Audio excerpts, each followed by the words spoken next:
in codifying exactly what is good and what is bad, we also tell ourselves what is also good and what is also bad. So if my culture tells me that to put my female baby out in the snow to freeze to death is good, does that make it good? To you, as a Westerner, no, it does not. To that particular society, which has said that yes, you can do that, then according to those societal norms, it is appropriate to do that heinous act in your eyes. If my Western society tells me that black people are 3/5 the value of white people, does that make it good?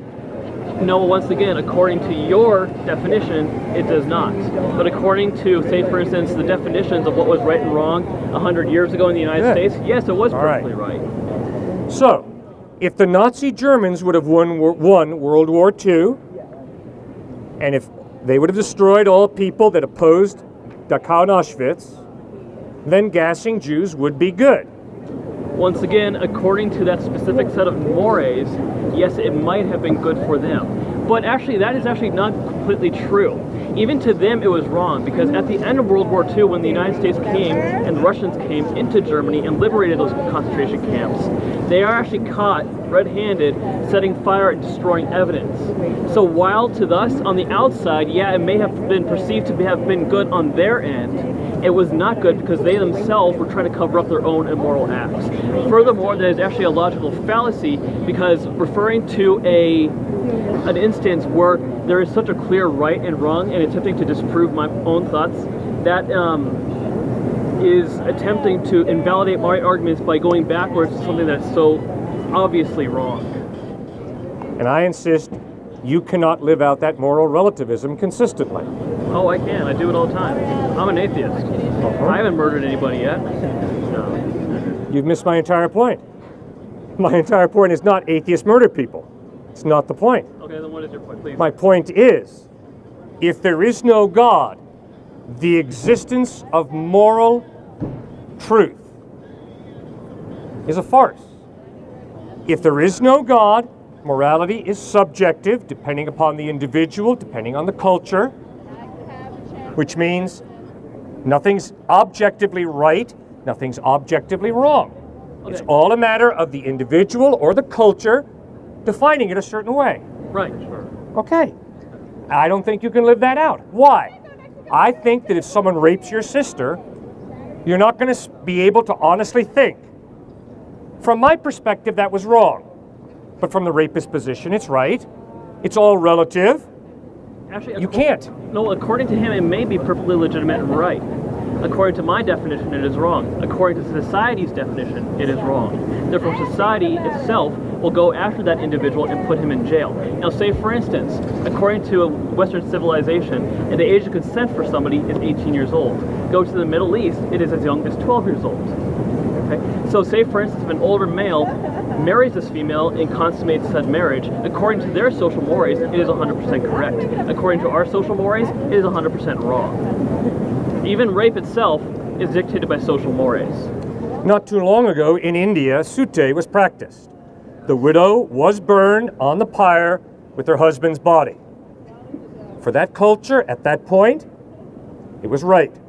Does that make it objectively right? Once again, okay, so you're bringing my ancestors into this now. Okay, great. So sute, as this gentleman has said, was the practice where Hindus, when the husband died first, the female would also be put to death at the funeral pyre. Okay. Personally, I think this is completely atrocious.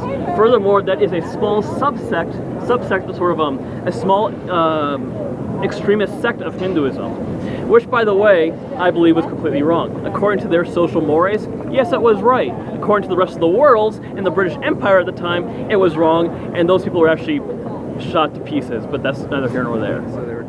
Now, my point is, my observation and my experience of life is, you don't have to follow your culture. I don't have to follow my culture. In fact, I have the greatest respect for Gandhi, who chose to violate his culture and to follow his conscience instead of his culture. Now, why did Gandhi follow his conscience instead of his culture? Because he was convinced that his culture was wrong and that his conscience was telling him that which is true. Okay, in regards to what? British The rule. caste system.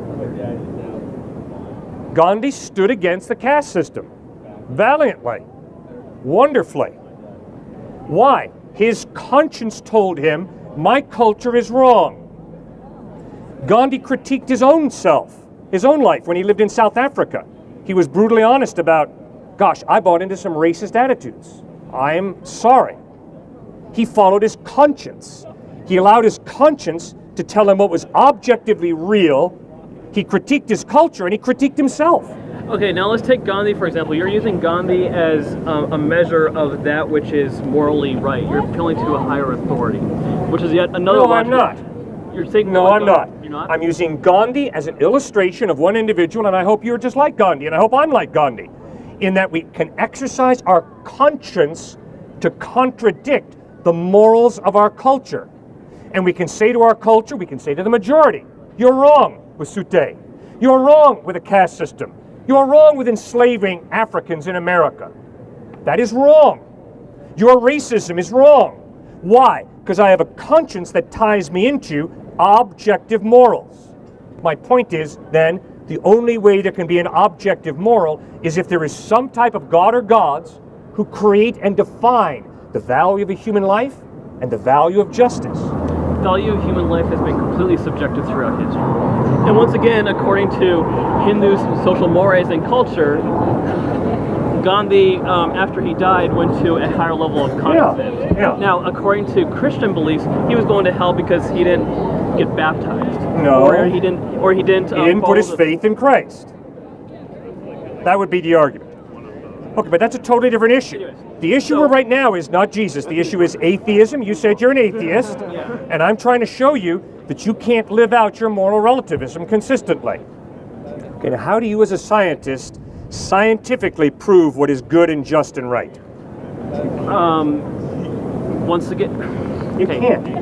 actually you can. No, you can't. How do you scientifically prove what is good? Okay, there was a study done about 10 years ago where they took different people and they put them through a PET scanner, which is positron emission tomography. They radio label glucose and then they put it into a person, and then they have the person make various moral decisions. Okay, and say for instance, so they would do things like, say for instance, my favorite experiment was you have one man, okay, next to a railroad track. Okay, the train is coming and it's going to kill 3 other guys. You could either push that man into the way of that train and kill him like this and save those 3 guys. Yeah. Okay. Now, say for instance, you could do the same thing. Only all you have to do is flip a switch. Yeah. Okay. Now, when the person was confronted with that decision, they felt it to be more difficult to actually push that man into that train. However, if they was flipping a switch, it would be very easy to do that. So, in that sense, the needs of the many, as they say in Star Trek, outweigh the needs of the few. Okay? It would be more morally correct to kill one person to save 3. Now, say for instance, that person would know it is the right thing to do in order to save those 3 people, but it would not sit as well with their conscience if they actually had to actively do it. And when they put these moral dilemmas into these and confronted these people, the different parts of their brains were activated. So? Okay. So conscience is actually hardwired into our minds. Okay, good. I agree. Okay. Uh-huh. But you just said that I couldn't prove it. That proves that there is a conscience. You still have no. You cannot scientifically prove justice. Okay. Now further. Justice is not a scientific postulate. Okay. Justice is a philosophical, theological concept. It's an intangible value. It's not. You don't get a pound of justice in your science lab. You can watch the way the brain reacts, sure. You can notice that we're hardwired, sure. But that still doesn't change the fact that I have a free will to respect you, or I can choose to use my free will to be disrespectful. Okay. And if I smack you in the face and someone says, hey man, why'd you smack him? And I said, because I had to. My biological makeup forced me to smack him. Okay. I'm lying. Okay, now, so you're saying that the evidence of consciousness, or conscience. Right. You got me mixed up doing it now. I blame you. Thank you. He was the guy who confused me. It's all right, I'm just teasing. All right, so you're saying that evidence of a deity is based in the inability for me to prove that there is a conscience. No, it's not what I'm saying. I'm saying look at your life. Okay. Science, wonderful branch of knowledge. Okay. Logic, not scientific, logic. the ability to think rationally. Another wonderful branch of knowledge. History, not based on science, based on the trustworthiness of an eyewitness testimony. You don't scientifically prove that Washington was first president of the United States in a lab here at the University of Arizona every September. No. You study eyewitness testimony. Wonderful branch of knowledge. Conscience, the ability to understand right and wrong, not scientifically provable. And experience, that you have sense experience that you use in science. Sight, touch, empiricism. But then, when it comes to moral experience, it's not based on science, it's based on your experience of life. You experience a conscience that says, you know something? It's Sute is objectively wrong. Gandhi, in fighting the caste system, did that which is absolutely objectively right, standing for the dignity of all of human life. But then you got to ask yourself, wait a second, these values of human dignity, of justice, what are they? What's the basis of them? Are they real, or are they just subjective? If there is no God, they're subjective. I create my own values, you create your own values, Gandhi creates his own values. It's all subjective. It is. And in terms of being subjective, I can look at Gandhi's mores and decide that, yeah, I do agree with this, right? Yeah. But say, for instance, if I was a psychopath, as many other psychopaths have done in the past, Yes. what they will do is that they will decide that that set of mores doesn't apply to me. Instead, and actually there's a couple of serial killers that have done this, will actually study Ted Bundy or Theodore Kaczynski Right. and other psychopaths at the time and adopt their own twisted set of mores based off of them. Yes. Okay? Okay. Now, going back to what you said previously, while I disagree with what you're arguing, is that according to, in my opinion, what you're saying is that you cannot prove that I cannot go to my lab and prove that that justice exists, Right, exactly. or conscience exists. Yeah. Now, my own opinion, well, not really opinion actually, an opinion of me and my several scientific brethren. Right. We actually have these conversations for fun, if you can believe that. I like it. Is that lack of evidence of something is not evidence to the contrary. Okay. Okay. In my opinion, which my interpretation of what you're saying is that I cannot prove this, therefore it is evidence of a deity. No. That's not the point. The point is, Is that what he's saying? no, it's not. Let me start to. My point is, every single one of you experiences a conscience. Your conscience informs you. There are maybe not many, but there are a few objective morals. But look, guys, you study anthropology, we're all reading off the same sheet of music in one sense. Adultery, rape, murder, around the world are unacceptable. Why? Because the human conscience informs people it's wrong. My conscience says he's a human being. Right. But my racist environment says he's not white, so smack him. Now I got a decision to make. I follow my conscience or my culture. I got a free will, and guess what? I don't have to follow my conscience. And guess what? I don't have to follow my environment either, or my culture. I have to choose. Am I going to follow my conscience and respect him as a fellow human being created in the image of God? Or am I going to follow my culture, which says white supremacy?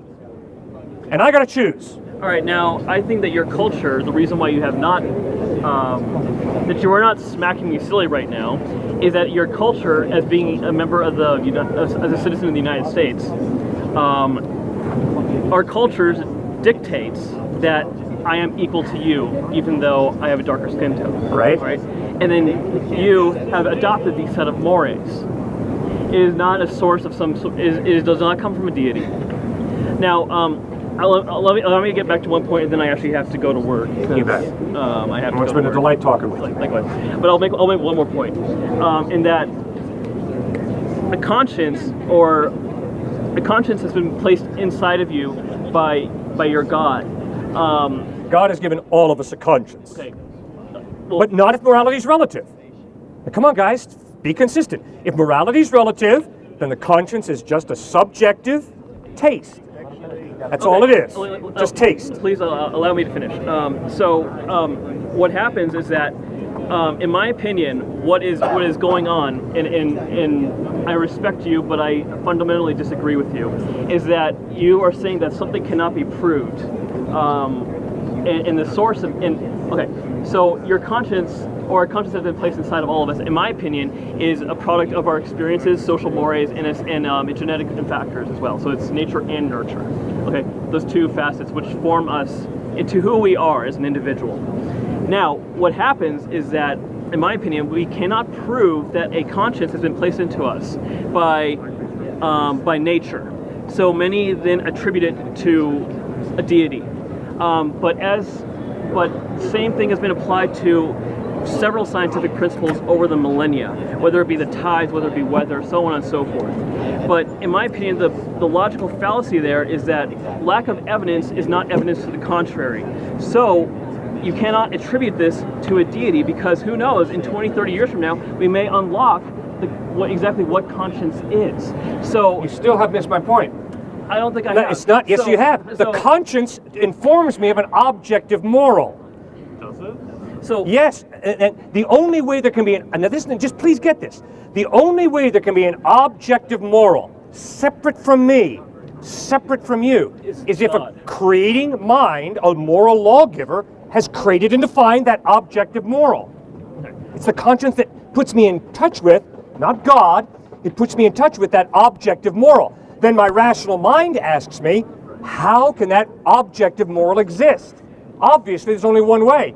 If there is a God, a moral lawgiver, who creates that objective moral. Well, you're assuming it exists. So I'll finish off my other point, then I'll make one quick more, then I really have to get to work. So anyways, going back to what I was saying before, is that if evidence to the contrary, lack of evidence is not evidence to the contrary. So by that rationale, the evidence that there is a creator is going to get smaller and smaller and smaller over time. Now, going back to what you're saying right now, in terms of anthropology, us as a society, okay, say for instance you got two groups.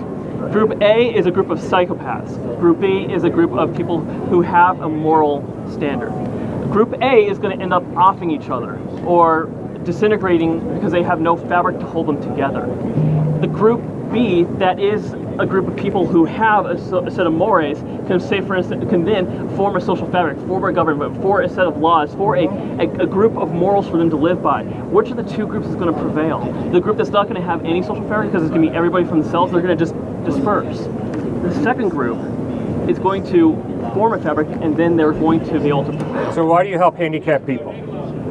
I help handicapped people, and myself I'm actually handicapped as well, because it is the right thing to do, and is what my conscience says so. Thank you. Which disproves what you were just arguing. Which proves exactly what I said. No, it does not. It does not. Come on, sir. If it's true that morality is based, as you were arguing, in what's going to benefit the species, how does it benefit the species to help handicapped people? It drains the few natural resources we have. Okay, you help handicapped people because you know it's right. And you said it beautifully, magnificently. Because you know with your conscience that it is good and right to help handicapped people.